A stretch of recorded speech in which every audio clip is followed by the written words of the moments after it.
Bismillahirrahmanirrahim. Assalamualaikum warahmatullahi wabarakatuh. Alhamdulillahi rabbil alamin wal aqibatu lil muttaqin wala udwana illa 'alal zalimin. Wassalatu wassalamu ala asyrafil anbiya'i wal mursalin wa ala alihi wa sahbihi ajma'in. Asbahna wa asbahal mulku lillahi walhamdulillahi la syarika lahu la ilaha illa huwa ilaihin nusyur. أصبحنا على فطرة الإسلام وكلمة الإخلاص وعلى دين نبينا محمد صلى الله عليه وسلم وعلى ملة أبينا إبراهيم حنيفا وما كان من المشركين. Kaum muslimin, jamaah salat subuh yang dirahmati Allah, kita bersyukur pada Allah yang telah menyampaikan usia kita pada subuh yang sejuk ini. Semoga Allah Subhanahu wa taala selalu membimbing kita dalam Islam, dalam iman. Allah Subhanahu wa taala semoga mencurahkan selalu rahmat dan nikmatnya kepada kita, khususnya nikmat sehat lahir dan batin, nikmat Al-Quran, nikmat ibadah, dan berbagai macam nikmat lain yang tidak bisa kita hitung jumlahnya. Seperti yang sudah disebarkan informasinya, pada subuh hari ini kita akan membahas dan mengkaji tentang kemenangan dalam Al-Quran. Kemenangan dalam Al-Quran. Karena ini penting, ya, bersamaan atau bertepatan dengan kemenangan saudara kita Mujahidin Taliban di Afghanistan. Ya, kita bersyukur pada Allah, Allah berikan kemenangan pada mereka. Walaupun di sini banyak yang nyinyir, banyak yang mempersoalkan. Ada yang mempersoalkan karena Taliban itu akidahnya nggak benar katanya. Terus saudara-saudara kita dari Salafi itu, yang benar dia aja akidahnya, orang lain nggak benar. Gimana nggak benarnya? Mereka itu akidahnya Ahlussunnah wal Jamaah. Ahlussunnah wal Jamaah itu banyak versinya, tapi versinya tidak fundamental, ya. Hanya ya 90% itu, 99% mungkin sama. Cuman variasi-variasinya kalau saya jelaskan panjang nanti waktunya. Kemudian ada lagi yang mengatakan Taliban itu kalau ini yang kelompok Salafi, ya. Saudara kita Salafi. Ada lagi yang mengatakan Taliban itu boneka Amerika. Itu udah dirancang tuh katanya. Lah 20 tahun berdarah-darah kok bisa ngerancang? Tega bener ya jadi orang. Ratusan ribu rakyat meninggal di bom Amerika. Bahkan ada Amerika itu ngebom anak-anak sedang haflah tahfiz Quran. Beberapa tahun yang lalu itu. Saya dapat tuh foto-fotonya, videonya. Lagi tahfiz Quran kayak gini nih. Dia kira di situ tempat bersembunyinya Taliban, dia hantam pakai bom udara, mati anak-anak itu syahid, anak-anak kecil belasan tahun itu. Kok tega bener rekayasa? Nah ini kelompok liberal nih, kelompok buzzer nih, buzzer rupiah nih, ya kan? Kelompok yang nggak mau Islam menang, nggak mau Islam berjaya. Nah, ini yang kita lihat sekarang, dua kelompok ekstrim nih, ekstrem kanan, ekstrem kiri ini. Nah kita kelompok tengah yang melihat apa adanya. Saya tahu betul, saya di sana sampai 91. Mungkin nggak ada jamaah yang tahu ya. Sampai 91 saya masih di sana. Taliban itu belum ada 91. Baru Mujahidin. 94 mereka bangkit, 96 bisa menguasai Istanbul, menguasai Palestina, menguasai Afghanistan karena kebanyakan mendukung. Ya. Amerika buat rekayasa, hancurkan gedung WTC di New York City sama Pentagon, dibuat pesawat remote. Dari mana tahunya kita? Nggak ada jendelanya pesawat, coba lihat. Pesawat itu nggak ada jendelanya. Kalau pesawat penumpang apa? Ada jendelanya kan. 40 pertanyaan nggak bisa dijawab tuh. Benar nggak itu Usama bin Laden? Usama bin Laden itu apa yang dia miliki? Nggak ada apa-apa. Cuman dia berpemikiran bagaimana syariat Allah tegak. Dia lebih baik meninggalkan negerinya, di sana dia tertindas, dia orang kaya, lari dia ke Afghanistan, ke Sudan, kemana-mana cari perlindungan. Memang dia terlibat perang melawan Rusia, Uni Soviet. Dinego oleh Amerika bagaimana Taliban serahkan untuk Osama bin Laden. Mereka ini mazhab Hanafi, Pak. Secara fikih mazhab Hanafi. Kalau kita Syafi'i kan rata-rata, cuman tidak paham juga Syafi'i itu seperti apa. Kalau mereka ini mazhab Hanafi, orang belajar pesantren, namanya Taliban itu santri. Belajar di Pakistan, di mana-mana. Itu dia cari di fikihnya, termasuk fikih mazhab yang lain. Haram hukumnya menyerahkan saudara kita muslim kepada orang kafir. Nah ini pendapat mereka nih luar biasa. Itu fikih Syafi'i juga begitu. Nggak boleh kalau ada orang kafir minta saudara kita untuk diserahkan, dibantai sama dia, nggak boleh, haram hukumnya. Nah itu yang dia bertahan. Ditambah lagi nego-nego bisnis, nego-nego pengelolaan kekayaan alam. Taliban nggak mau kan, dia nggak mau tunduk kepada keinginan Amerika, karena di sana potensi alamnya dahsyat, Pak, bisa lebih kaya dari Indonesia. Saya baca ya, uranium itu luar biasa di sana. Dan sumber-sumber alam yang lain. Bahkan ada sumber untuk buat baterai listrik itu terbesar di dunia di sana. Kan ke depan nih orang listrik kan. Kecenderungan depan mobil segala macam kan listrik. Jadi untuk buat baterainya itu sumber itu ada di sana di dunia itu. Bayangkan tuh, bagaimana nggak ngiler Amerika kan. Akhirnya karena mereka nggak mau serahkan Osama bin Laden, diserang. Kalahlah Taliban itu, kalah, dilucuti betul, dikudeta. Mereka karena dasar orang-orang kampung, pulang ke kampung, bergerilya di kampung, dan di kampung didukung mereka di kampung berdakwah begini. Amerika cuma kuasai berapa kota aja, Kabul, Kandahar dan sebagainya. Ditaruhlah boneka-bonekanya sejak dari RT sampai presiden. Presiden pertama yang ditaruh itu Hamid Karzai, anggota CIA. Dan dia bekerja di salah satu perusahaan minyak Amerika, orang Afgan yang dididik. Jadi kita ini banyak dididik di Amerika nih. Banyak banget. Ya kan? Dididik di sana, dijadikan dia presiden, semua dirombak, sistem semua dirombak, pemerintahan jadikan boneka semua, sampai penterjemah yang kabur-kabur kita lihat gantungan pesawat itu boneka-boneka yang dicuci otak. Dibilang, wah orang Afgan eksodus ke Amerika, ke Eropa. Siapa eksodus itu? Si penjilat-penjilat itu. Ya kan? Boneka-boneka yang sudah 20 tahun dapat netek sama Amerika itu. Ya takutlah dia Taliban akan balas dendam, akan habis. Taliban sudah umumkan tidak ada balas dendam, tidak ada orang yang akan kami sentil. Ikut aja sistem syariah yang akan kami tegakkan, selesai. Kan fair kan? Nah ternyata saya mendapat dokumen resmi asli dari salah seorang ulama di Mauritania. Dipanggil, diajak ketemu oleh petinggi Amerika tahun 2012. Berarti sekitar 11 tahun ya setelah mereka memerangi Afghanistan. Petinggi Amerika itu dari intelijen, dari mana-mana menemui beliau itu, ada rekaman di saya sini. Dia bilang, tolong kasih kami nasihat, kami mau keluar dari Afgan, nggak kuat menghadapi Taliban ini, tapi wajah kami, muka kami, air mata muka kami harus selamat. Ya kan? Gimana caranya kira-kira? Kata si Syekh ini, bisa, saya tahu bagaimana Taliban tuh. Mentalitasnya, pemahamannya, saya tahu betul karena saya berinteraksi dengan orang-orang mereka. Tahu saya, ini ulama. Tapi saya harus didampingi oleh pejabat Mauritania.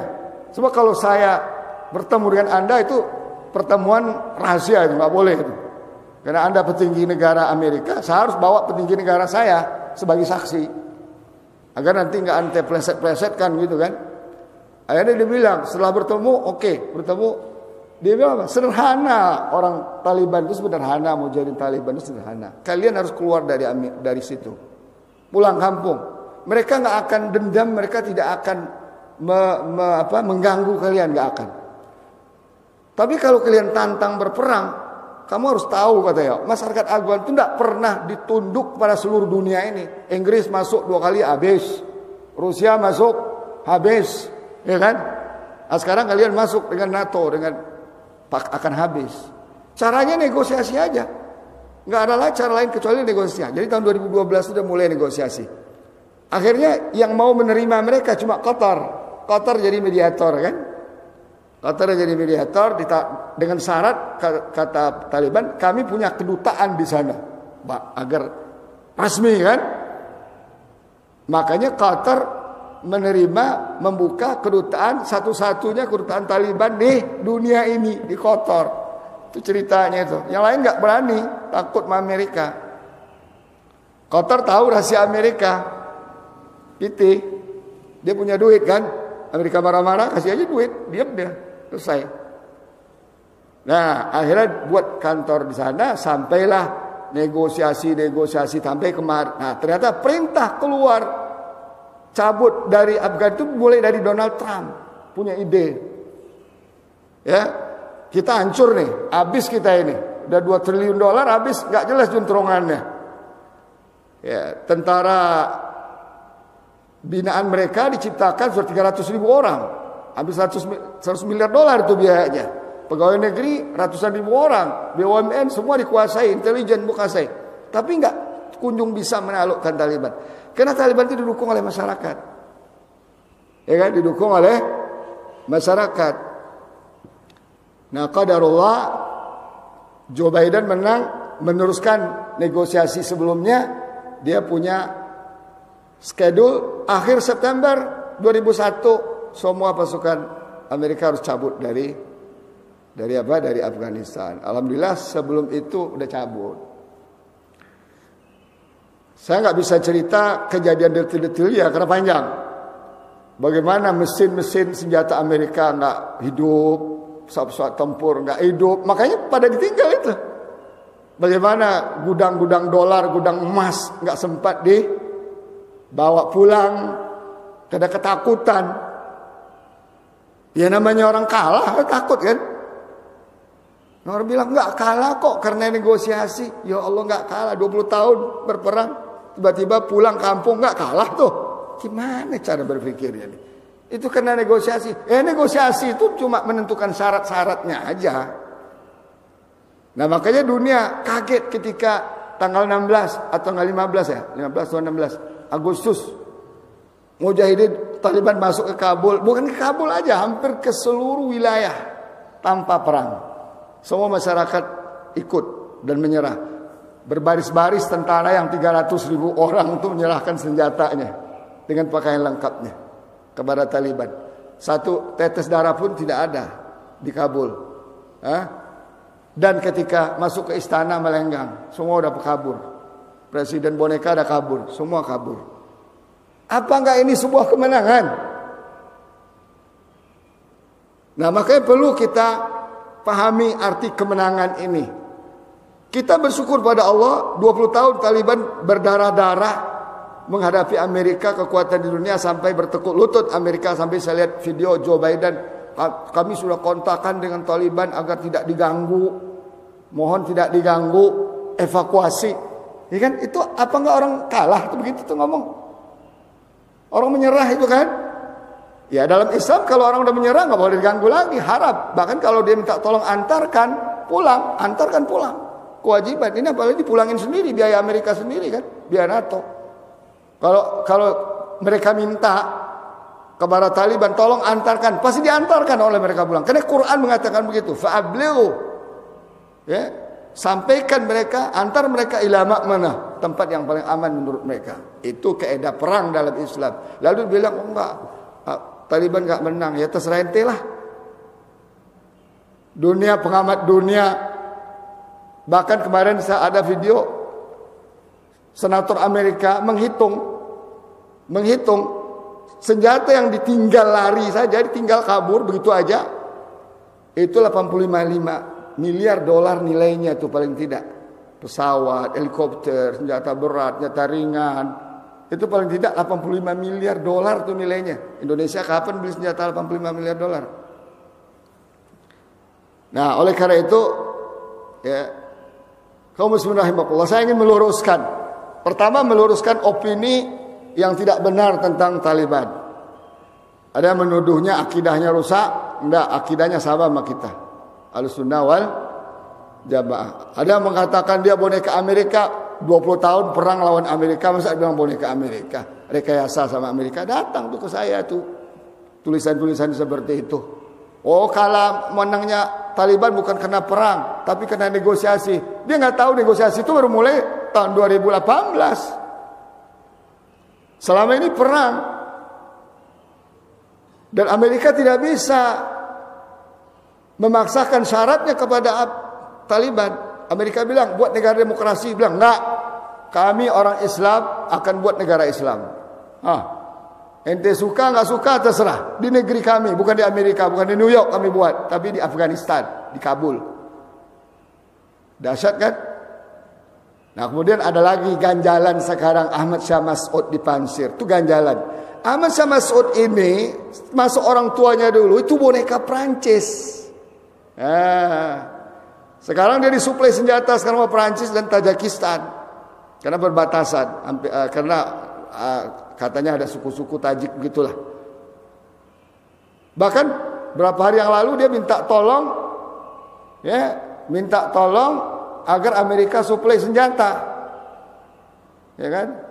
Agar Amerika suplai senjata. Ini duri dalam daging di mereka ini. Sekarang Taliban sudah kepung, 3 jalur tuh keluar masuk itu sudah dikepung semua. Minta harus berdamai. Kalau enggak ya udah perang. Ya kan? Orang kita sok tahu 20 tahun mujahidin babak belur berdarah-darah di sana, nggak pernah ada yang ngomong. Boro-boro bantu doain aja juga enggak kali ya. Kalau kita alhamdulillah doa terus setiap khutbah Jumat, Allah muslimin fi Palestin, wa fi Suriah, wa fil Iraq, wa fil Yaman, wa fi Afghanistan, ya kan? Alhamdulillah. Kita doain terus walaupun kita nggak bisa bantu. Nah, sekarang mereka menang alhamdulillah, dan mereka mujahidin bukan teroris, bukan radikal. Yang radikal dan teroris itu Amerika dan NATO dan para conge-congenya, para pengikut-pengikutnya. Ya, ini harus dijelaskan, Pak. Mereka berakidah Ahlussunnah wal Jamaah. Amerika mau ngajarin, Eropa mau ngajarin mereka menghormati perempuan, sedangkan Amerika datang sana memperkosa wanita. Saya ada video-videonya, gambar-gambarnya. Bagaimana tentara Amerika memperkosa wanita-wanita muslimah di Irak, di Vietnam, ya kan? Dimanapun negeri mereka masuk, itu senjata mereka. Innal muluka idza dakhalu qaryatan afsaduha wa ja'alu a'izzata ahli adillah. Ini kaidah penguasa. Dalam Al-Qur'an dijelaskan, penguasa yang zalim kalau dia masuki suatu wilayah pasti menghancurkan, pasti menghinakan orang-orang yang mulia. Apalagi wanita-wanitanya diperkosa. Ya. Kalau enggak setuju dengan saya, ayo kita bercari data, berdiskusi. Jangan ngomel-ngomel di belakang, ya kan? Nah, kemudian kemenangan ini betul kita harus syukuri, ya. Oleh karena itu kita harus memahami kemenangan dalam Al-Quran agar kita nggak kebablasan. Nanti kita kena seneng sama Taliban menang, lupa kita kemenangan yang lain. Ternyata kemenangan dalam Al-Quran itu sangat komprehensif. Ada kemenangan pribadi, ya. Ada kemenangan keluarga dalam Islam, dalam Al-Quran itu. Ada kemenangan kita masyarakat sebuah negeri, walau ada ahlul qura. Ada kemenangan umat Islam secara keseluruhan.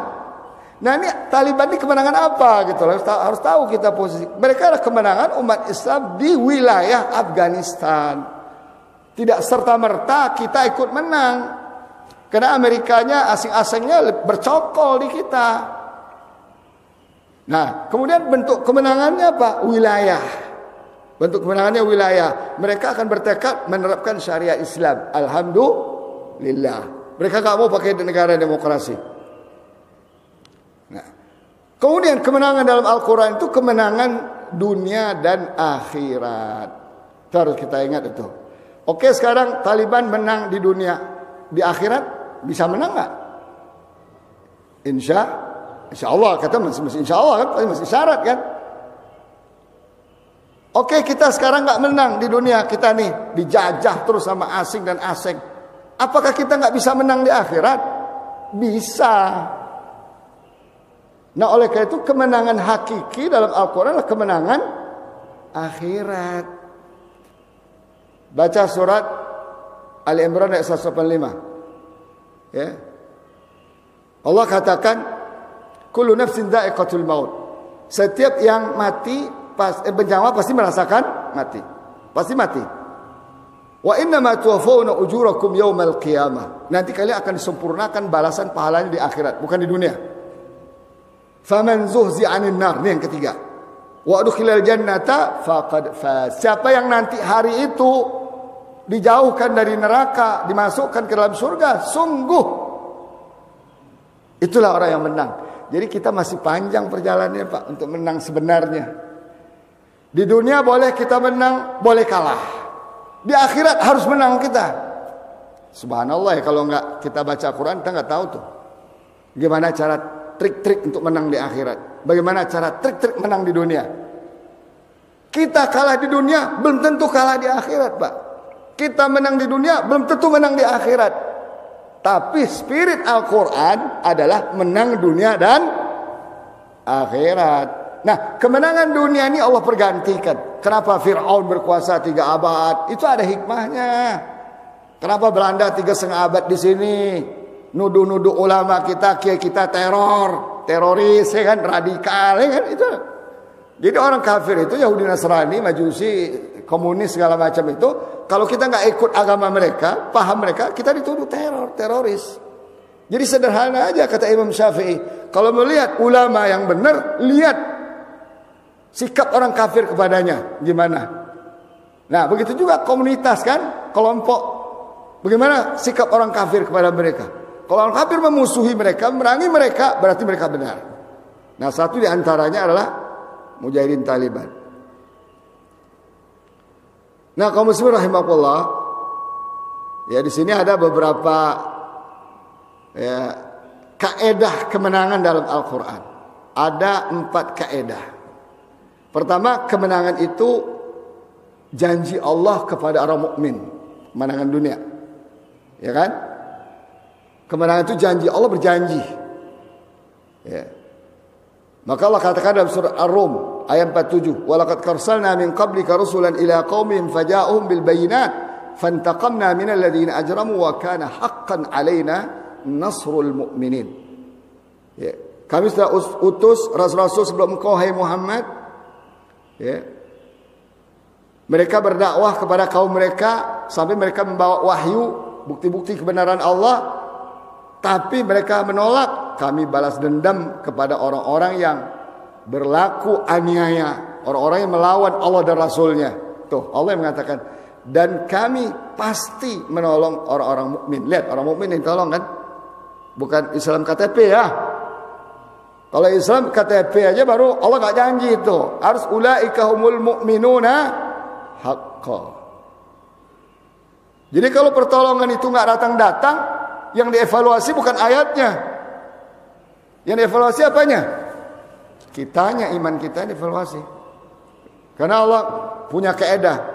Kaedah yang kedua, kemenangan itu murni dari Allah, bukan karena dari kita, hebatnya Taliban, enggak. Murni dari Allah. Dulu perang Badar, orang mukmin sedikit, orang kafir banyak, murni dari Allah. Dulu zaman Talut lawan Jalut, orang mukminnya sedikit, ya kan? Orang kafirnya banyak, menang. Dan itu banyak kejadian, murni dari Allah. Makanya Allah katakan apa? Wa man nasru illa min indillah. Innallaha azizun hakim. Tidak ada kemenangan itu kecuali dari Allah. Ya, apalagi menang melawan Amerika, menang melawan Rusia, menang melawan NATO, ya kan? Itu enggak mungkin lah orang senjata Mujahidin Taliban itu cuma paling canggih itu ya yang tahun 80-an diciptakan senjata itu. Hah? Iya, AK-47 itu udah senjata kuno. Yang dilawan senjata mesin, drone, ya kan, pesawat segala macam kan. Karena bagi Allah mudah, kalau udah nolong orang mukmin gampang Allah. Orang mukmin itu tidak perlu punya senjata secanggih mereka, tidak punya jumlah sebanyak mereka. Taliban itu 75.000 cuma anggotanya. Tentara yang diciptakan Amerika dan NATO aja 300.000 orang Afgan. Belum lagi mereka ada berapa ratus ribu orang. Terlatih semua, tamatan akademi militer semua. Taliban kapan sempat belajarnya? Tamat pesantren, berjihad, selesai kan? Sampai hari 20 tahun. Allah tanamkan ketakutan dalam hati musuh. Selesai perkara. Senjata yang ada dilepas. Ingin menembak nggak jadi gemetaran. Sederhana bagi Allah Ta'ala. Tapi al-mu'minun, kitanya harus jadi orang mukmin yang benar. Dan yang ketiga, kemenangan hakiki itu adalah kemenangan akhirat. Kita jangan euforia kalau kita udah menang dunia kira-kira seakan-akan nanti menang akhirat. Enggak, masih banyak syarat-syarat yang harus kita penuhi. Kita harus taat pada Allah, kita harus adil dalam memimpin, harus mensejahterakan masyarakat, harus mengajak mereka kepada iman dan Islam, menghindari mereka dari kekufuran, kemusyrikan, kemaksiatan, kemungkaran, menjaga akal mereka agar enggak rusak, enggak boleh minum khamar, menjaga fisik mereka agar enggak rusak, menjaga harga diri mereka agar enggak dihinakan oleh siapapun, apalagi dihinakan oleh rezim, enggak boleh. Itu pertanggungjawaban akhirat. Katakanlah sekarang Taliban menang, masih panjang sejarah ceritanya untuk masuk surga itu. Dia harus adil, dia harus menerapkan syariat Islam, dia harus bisa mensejahterakan rakyatnya.